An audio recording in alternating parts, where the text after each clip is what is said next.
Hey everyone, welcome back to the channel. Today I'm going to walk you through exactly how to use database functions in Google Sheets. If you've ever felt overwhelmed trying to analyze or summarize large tables of data, these functions will be absolute game changers. By the end of this tutorial, you'll know how to set up a sample dataset, define your criteria, and extract useful insights effortlessly, just like a spreadsheet pro. Alright, let's dive right in. First, we need some data to work with. Go ahead and start in cell A1 of a blank sheet.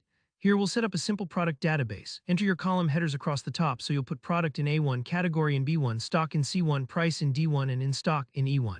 These headers aren't just labels, they're super important because the database functions will reference them, so double check your spelling and capitalization here. Underneath, fill in the details for each item. For example, in row 2, type apple for product, fruit for category, 120 as stock, 1.5 for price, and yes under in stock. Continue filling it out with items like banana, carrot, lettuce, and so on. Make sure your data looks just like a neat little table all the way down to row 8. If you aren't sure about the format, just follow along with my example on screen. Once your table is ready, it's time to set up the criteria for your database functions. Think of this as telling Google Sheets, hey, I only want to work with the fruits that are actually in stock. To do this, move over to somewhere clear like cell G1 so you're not crowding your main table.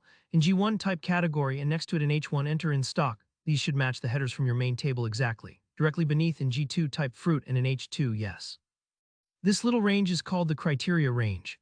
Right now, we're zeroing in on products that are fruits and marked as in stock. If you ever want to analyze different data, you can just change these criteria values, super flexible. Now for the fun part, let's actually use the database functions.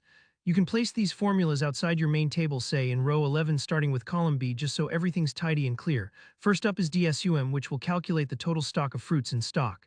In B11, type equals DSUM A1 E8 stock G1 H2. The first part tells DSUM where your full data table is, the second part specifies which column you want as sum, so stock in this case, and the third part points to our little criteria table.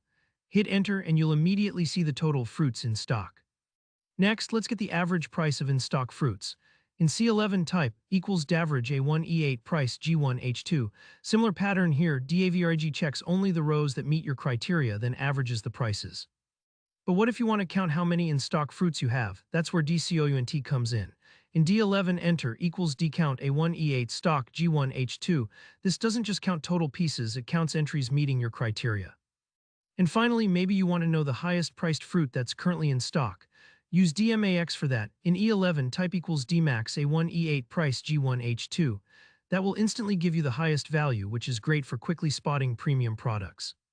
And that's it. If you followed along, you've just set up a basic but super powerful data analysis toolkit using DSUM, DAVERAGE, DCOUNT, and DMAX in Google Sheets. Don't worry if you don't get it perfect on the first try. The real trick is just making sure your headers and criteria match up exactly. If you have any questions or if you want to see more advanced examples, leave a comment down below and I'll be happy to help.